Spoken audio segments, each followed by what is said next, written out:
أعوذ بالله من الشيطان الرجيم. بسم الله الرحمن الرحيم.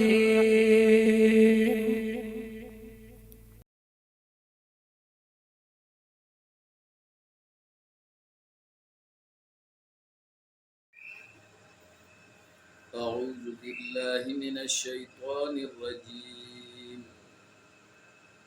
بسم الله الرحمن الرحيم.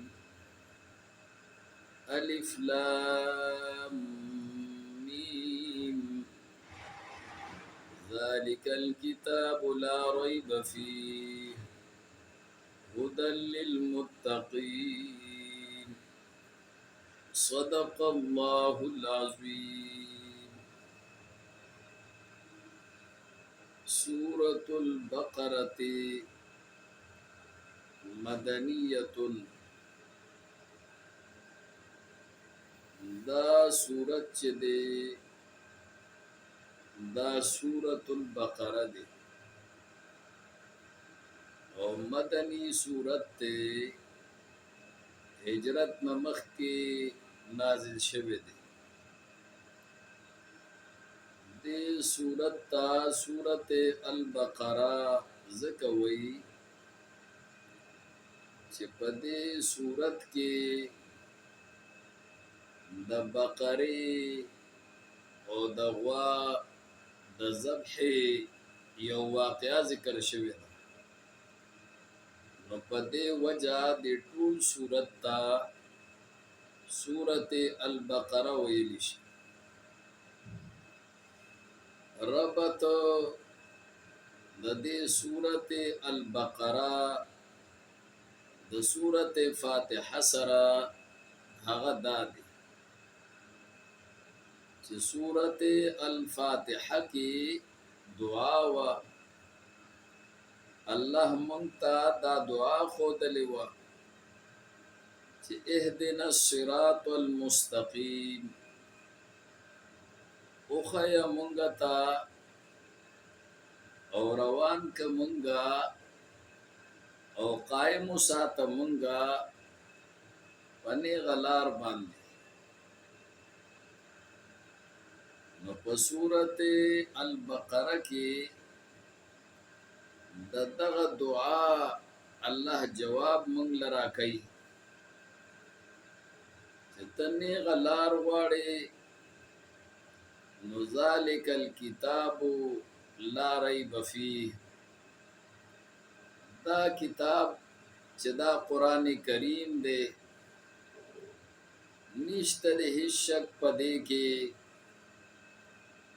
او دا نیغه لار ده. دا هدایت دی د پرهیزګارو دپاره او دا نیغه لار ښودونکی دی د هغه چا دپاره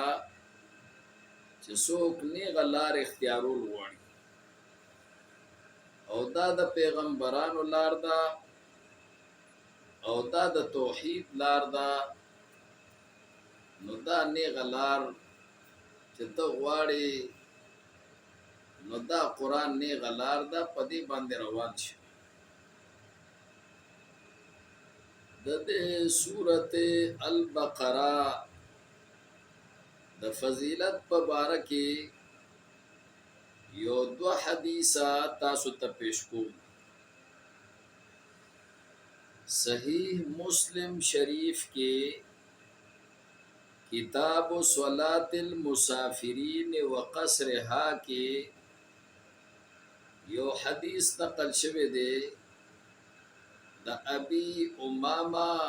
رضی اللہ تعالی عنہ په حوالہ سره. دا هغه الفاظ دا چې عن ابی امامہ رضی اللہ تعالی عنہ قال قال رسول الله صلی اللہ علیہ وسلم اقرأوا القرآن فإنه يأتي يوم القيامة شفيعا لأصحابه اقرأوا الزهراوين البقرة وسورة آل عمران فإنهما يأتيان يوم القيامة كأنهما غمامتان أو غيايتان أو كأنهما فرقان من طير صواف. رواه مسلم. ابی امامہ رضی اللہ تعالی عنہ فرمائی کہ رسول اللہ صلی اللہ علیہ وسلم او فرمایل چې تاسو له قرآن لړ قرآن په شوق سره وایي او په قرآن باندې عمل کوي او قرآن سره تعلق ساتي ځکه چې دا قرآن دا برازي پر ورځ د قیامت کې او دا به شفاعت کوي او سفارش به کوي د خپلو متعلقینو دپاره چې چا د قرآن سره تعلق ساتلی چا قرآن لوستلی چا قرآن زده کړي چا په قرآن باندې عمل کړي نو دا به د خپل اصحابو دپاره او د خپل متعلقینو دپاره چې چا ورسره تعلق ساتلی دا به سفارش کوي د هغې دپاره. او بیا رسول الله صلی الله علیه وسلم فرمایل چې تاسو لولی هغه دوه سورتونه چې هغه ځلیدونکي سورتونه دي زهراوین چې هغه ډېر روښانه سورتونه دي او ځلیدونکي سورتونه دي دا به طور خاص لولی چې هغه سورت البقره ده او سورت آل عمران دے دا بطور خاص لولے ځکه دا دوانه سورتونه دا برازي پر ورځ د قیامت کې په داسې حال کې گویا چې دا دوه ټوکړي وي د وریځې او یا دا برازي په داسې حال کې گویا چې دا دوه صاحبانه وي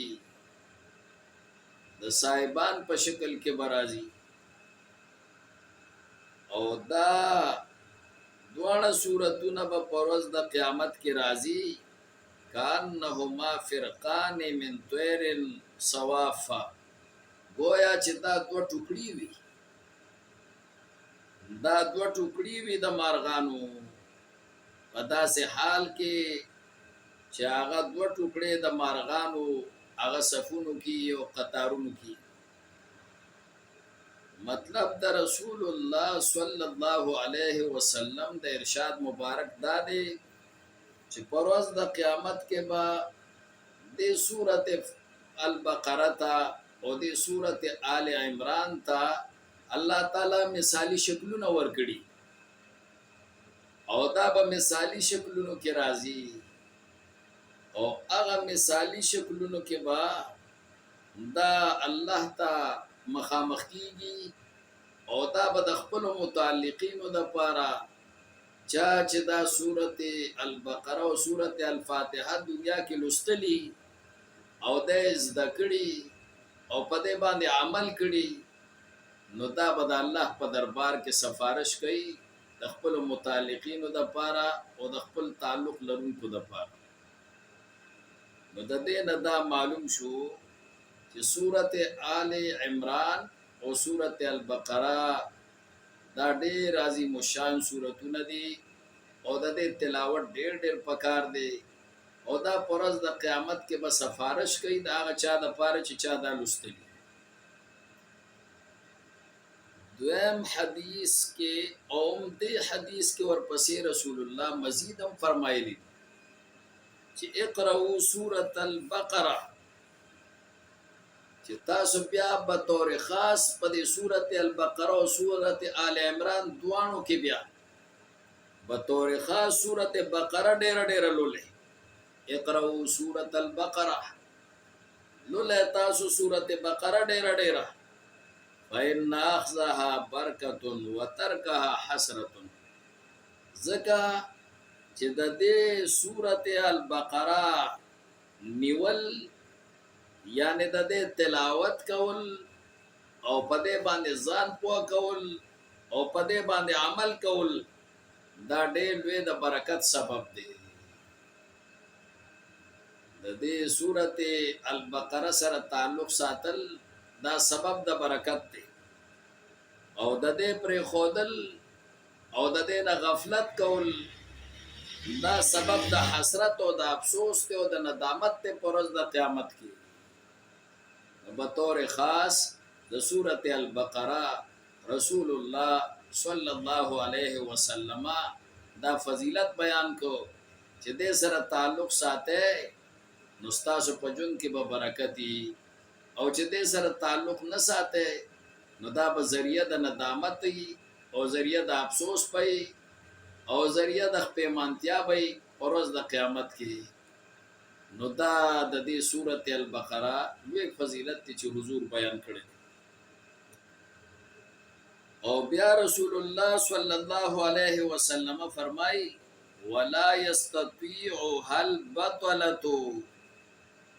طاقت نه لري د دې سورته البقره د لستلو باطل پرست دروژن خلکو یعنی جادوگر وغیرہ هغه د دې د لستلو طاقت نه لري الله غي تا د دې د لستلو طاقت نه ورکړي دا خو د مسلم شریف حدیثو چې ما د سورته البقره په فضیلت کې تاسو ته پیش کو د سورته بقره فضیلت نه معلوم شو یو بل حدیث ته چې هغه په سنن ترمذی شریف کې کتاب ثواب القرآن کې دا ابي هريره په حواله سره نقل شوی الفاظ د هغه حدیث دا جان ابي هريره قال قال رسول الله صلى الله عليه وسلم لا تجعلوا بيوتكم قبورا فإن البيت الذي تقرأ فيه سورة البقرة لا يدخله الشيطان ابي هريره وی رضی الله تعالی عنه چې رسول الله صلی الله علیه وسلم فرمایلی دي چې تاسو مگر ځوي خپل کورونه قبرونه خپل کورونه قبرستان ما جوړوي چې پاره کې قران نشي لوستل کېدی خپل کورونو کې قران لولې او بیا و فرمایل چې بشک هغه کور الذي تقرأ فيه سورة البقره هغه کور چې پاره کې لوستل شي سورته بقره کوم کور کې چې سورته بقره لوستل شي نو لا يدخله الشیطان نو نه داخليږي هغه ته شیطان هغه د شیطان د اثر نه محفوظي چې کوم کور کې سورته البقره لوستل شي نو سورته البقره چې لولې مستاسو کورونه با د شیطان نه محفوظي او دا رسول الله صلی الله علیه وسلم چې ویل دي نو دا د سبب په تور ویل دي نو اسباب اختیارول پکار دي اسباب د بچو د ځان د پاره خپلول پکار دي نو دا رسول الله صلی الله علیه وسلم د اسباب په تور باندې خودلې دي چې څوک ځان د شیطان د شر نه بچ کړي د شیطان د اثر نه ځان بچ کړي د شیطان د حمله نه ځان بچ کړي ناری له پکار دالي چې سورته البقره دا به طور خاص د زړه په شوق باندې دا پکور کې دی لولي او چې کوم کور کې دا لستلی شي هغه د شیطان د اثر نه محفوظ پاتې کیږي الله دې زمون کورونه د شیطان د اثر نه محفوظ ساتي او الله تعالی دې مونږ ټول له د سورته البقره په شوق سره په خپل کورونو کې د لستلو توفیق راکړي او الله تعالی دې مونږ له په عمل عمره کې زکه چې کوم قران هغه لستلی شي او پاغه باندې عمل نکېږي نو هغه سبب د خیر نه ګرځي بلکې سبب د شر ګرځي نو الله دې موږ له په عمل کولو توفیق هم راکړي او دا زموږ د پاره سبب د خیر الله وګرځي صدق الله العلی العظیم